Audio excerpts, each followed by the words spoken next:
तो जय श्री कृष्णा, जय श्री राम, जय श्री राधे राधे, जय श्री महाकाल। इस प्रवचन में आपको श्रवण कराएंगे भगवान श्री कृष्ण द्वारा अघासुर का वध किए जाने की कथा।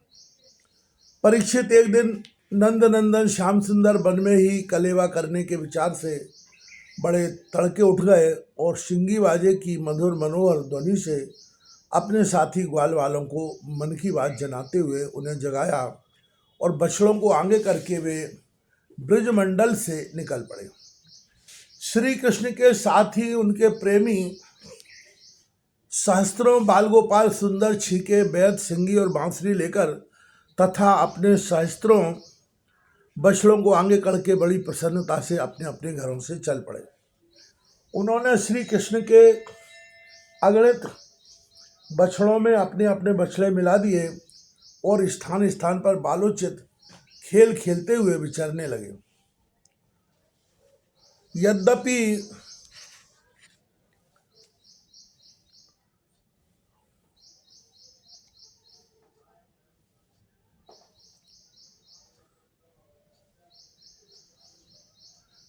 सबके सब ग्वाल वाल कांच, घुंघची, मणि और सुवर्ण के गहने पहने हुए थे, फिर भी उन्होंने वृंदावन के लाल पीले हरे फलों से, नई नई कोपलों से, गुच्छों से, रंग बिरंगे फूलों और मोर पंखों से तथा गेरू आदि रंगीन धातुओं से अपने को सजा लिया। कोई किसी का छुईका चुरा लेता तो कोई किसी की बैत या बांसुरी। जब उन वस्तुओं के स्वामी को पता चला तब उन्हें लेने वाला किसी दूसरे के पास दूर फेंक देता, दूसरा तीसरे के पास और तीसरा और भी दूर चौथे के पास। फिर वे हंसते हुए उन्हें लौटा देते। यदि श्याम सुंदर श्री कृष्ण वन की शोभा देखने के लिए कुछ आगे बढ़ जाते तो पहले मैं छूऊंगा, इस प्रकार आपस में होड़ लगकर सबके सब उनकी ओर दौड़ पड़ते और उन्हें छू छू कर आनंद मग्न हो जाते। कोई बांसुरी बजा रहा है तो कोई सिंगी फूंक रहा है, कोई भौरों के साथ गुनगुना रहे हैं, तो बहुत से कोयलों के स्वर में स्वर मिलाकर कुहू कुहू कर रहे हैं। एक और कुछ ग्वाल वाल आकाश में उड़ते हुए पक्षियों की छाया के साथ दौड़ लगा रहे हैं, तो दूसरी ओर कुछ हंसों की नकल करते हुए उनके साथ सुंदर गति से चल रहे हैं। कोई बगुले के पास उसी के समान आंखें मूंद कर बैठे रहे हैं, तो कोई मोरों को नाचते देख उन्हीं की तरह नाच रहे हैं। कोई बंदरों की पूंछ पकड़कर खींच रहे हैं, तो दूसरे उनके साथ इस पेड़ से उस पेड़ पर चल रहे हैं। कोई उनके साथ मुँह बना रहे हैं, तो दूसरे उनके साथ एक डाल से दूसरी डाल पर छलांग मार रहे हैं। बहुत से ग्वाल वाल तो नदी के कछार में छपका खेल खेल रहे हैं और उसमें फुदकते हुए मेंढकों के साथ स्वयं भी फुदक रहे हैं। कोई पानी में अपनी परछाई देखकर उसकी हंसी कर रहे हैं, तो दूसरे अपने शब्द की प्रतिध्वनि को ही बुरा भला कह रहे हैं। भगवान श्री कृष्ण ज्ञानी संतों के लिए स्वयं ब्रह्मानंद के मूर्तिमान अनुभव है। दास भाव से युक्त भक्तों के लिए वे उनके आराध्य देव परमेश्वरशाली परमेश्वर हैं और माया मोहित विषयांधों के लिए वे केवल एक मनुष्य बालक।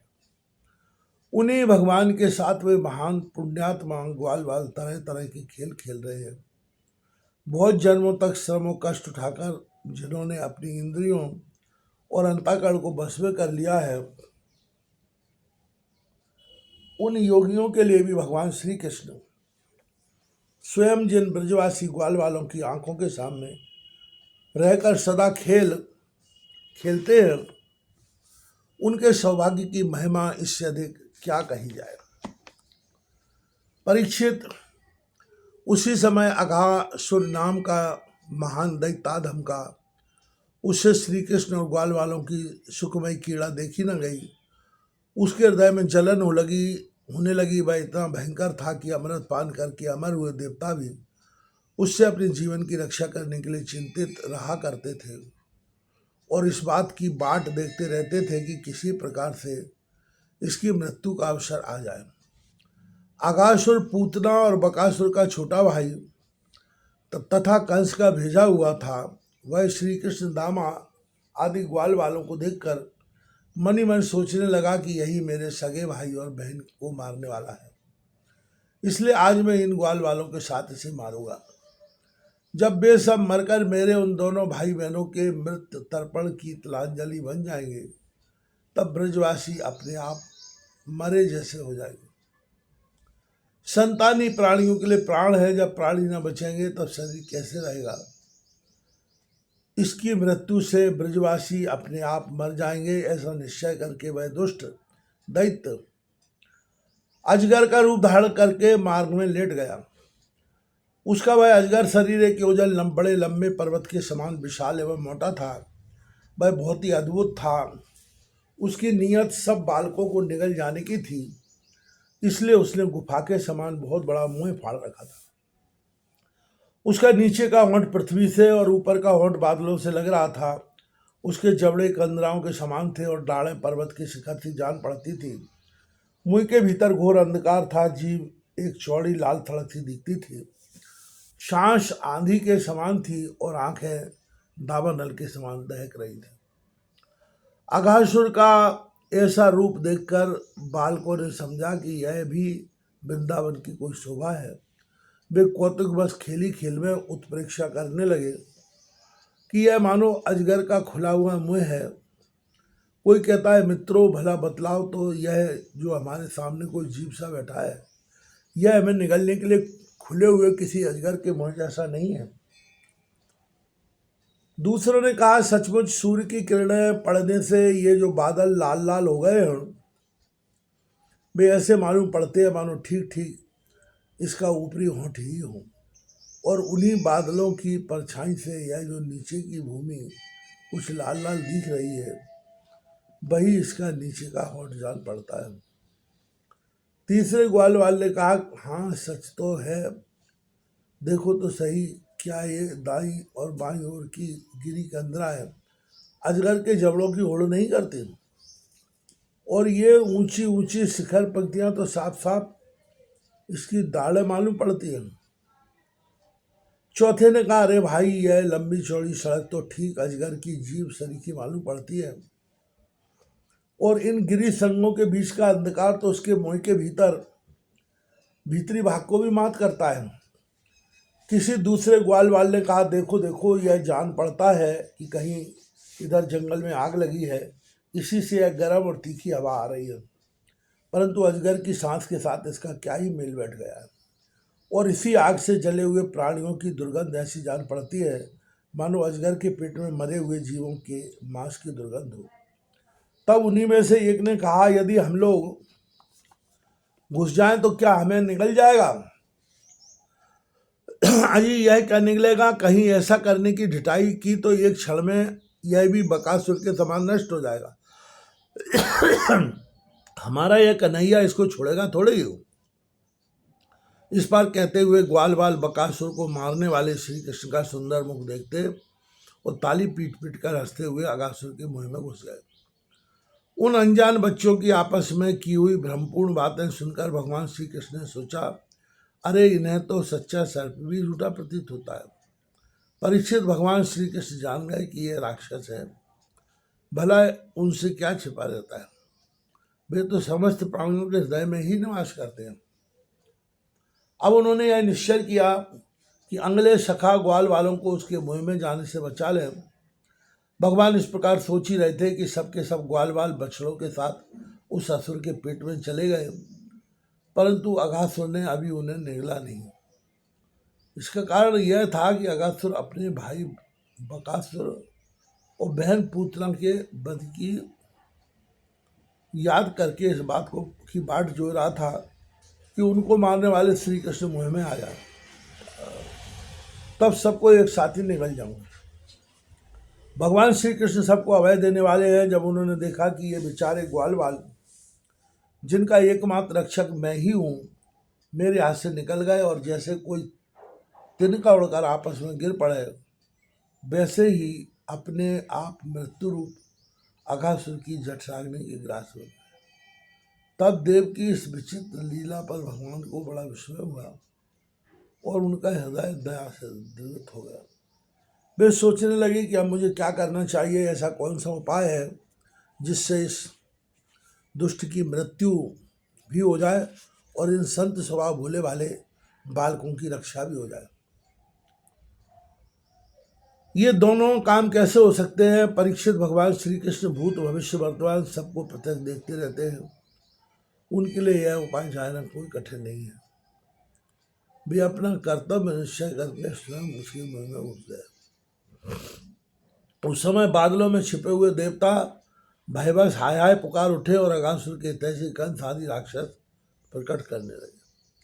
अगासुर बछड़ों और ग्वाल वालों के सहित भगवान श्री कृष्ण को अपनी डालों से चबा चबा कर चूर चूर कर डालना चाहता था, परंतु उसी समय अविनाशी श्री कृष्ण ने देवताओं की हाय हाय सुनकर उसके गले में अपने शरीर को बड़ी फुर्ती से बढ़ा लिया।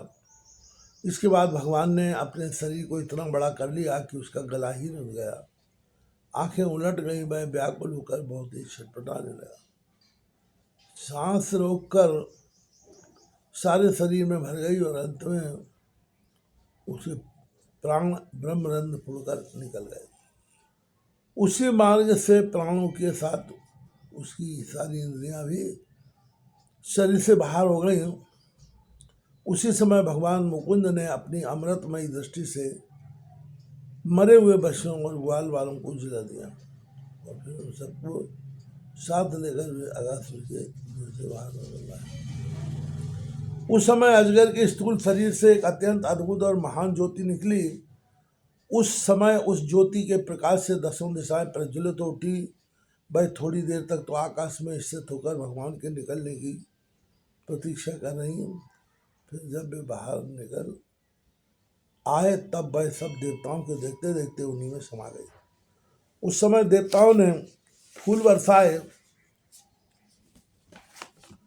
अप्सराओं ने नाचकर, गंधर्वों ने आकर, विद्याधरों ने बाजे बजाकर, विप्रों ने स्तुति पाठ कर और पार्षदों ने जय जयकार के नारे लगाकर बड़े आनंद से भगवान श्री कृष्ण का अभिनंदन किया, क्योंकि भगवान श्री कृष्ण ने अगासुर को मारकर उन सब का बहुत बड़ा काम किया था। उन अद्भुत स्थितियों, सुंदर बाजों, मंगलमय गीतों, जय जयकार और आनंद उत्सव की मंगल ध्वनि ब्रह्मदेव के पास पहुंची। जब ब्रह्मा जी ने यह ध्वनि सुनी तब वे बहुत शीघ्र अपने वाहन पर चढ़कर वहां आए और भगवान श्री कृष्ण की यह महिमा देखकर आश्चर्यचकित हो गए। परीक्षित, जब वृंदावन में अजगर का वह चाम सूख गया तब वह ब्रजवासियों के लिए बहुत दिनों तक खेलने की एक गुफासी बना रहा। यह जो भगवान ने अपने ग्वाल वालों को मृत्यु के मुख से बचाया था और अब अगासुर को मोक्षा दी थी, वह लीला भगवान ने अपनी कुमार अवस्था में अर्थात 5वें वर्ष में ही की थी। ग्वाल वालों ने उससे उसी समय देखा भी था, परंतु पौंगंड अवस्था अर्थात 6ठे वर्ष में अत्यंत आश्चर्यचकित होकर ब्रज में उसका वर्णन किया। अगासुर मूर्तिमान अग पाप ही था। भगवान के स्पर्श मात्र से उसके सारे पाप धुल गए और वह उससे शारूप मुक्ति की प्राप्ति हुई, जो पापियों को भी नहीं मिल सकती।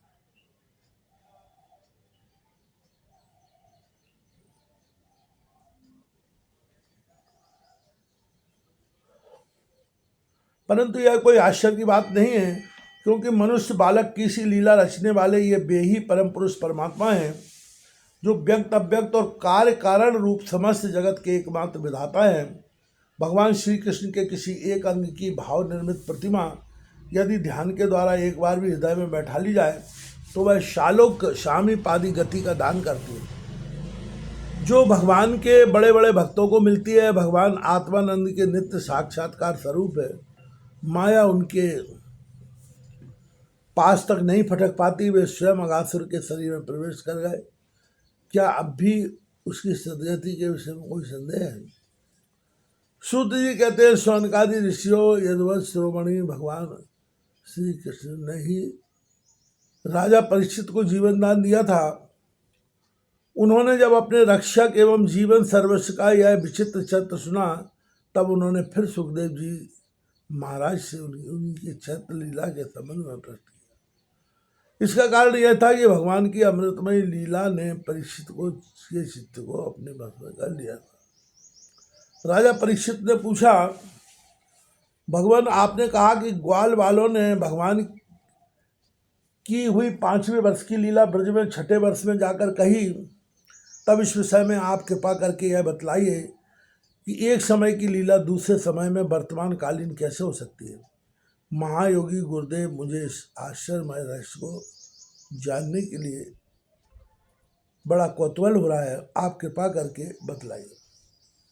अवश्य इसमें भगवान श्री कृष्ण की विचित्र घटनाओं को घटित करने वाली माया का कुछ भी काम नहीं है, क्योंकि और किसी प्रकार ऐसा नहीं हो सकता। गुरुदेव, यद्यपि क्षत्रियोचित धर्म ब्राह्मण सेवा से विमुख होने तक मैं अपराधी नाम मात्र का क्षत्रिय हूँ, तथापि हमारा अहोभाग्य है कि हम अपने मुखारविंद से निरंतर झरते हुए परम पवित्र मधुमय श्री कृष्ण लीलामृत का यह बार बार पान कर रहे हैं। सूत जी कहते हैं, भगवान के परम प्रेमी भक्तों में श्रेष्ठ सौनक जी, जब राजा परीक्षित ने इस प्रकार प्रश्न किया, तब सुखदेव जी को भगवान की बाह्य लीला स्मरण हो आई और उसकी समस्त इंद्रियां अंतःकरण विवश होकर भगवान की नित्य लीला में खिंच गए। कुछ समय के बाद धीरे धीरे श्रम और कष्ट से उन्हें वाही ज्ञान हुआ, तब वे परीक्षित से भगवान की लीला का वर्णन करने लगे।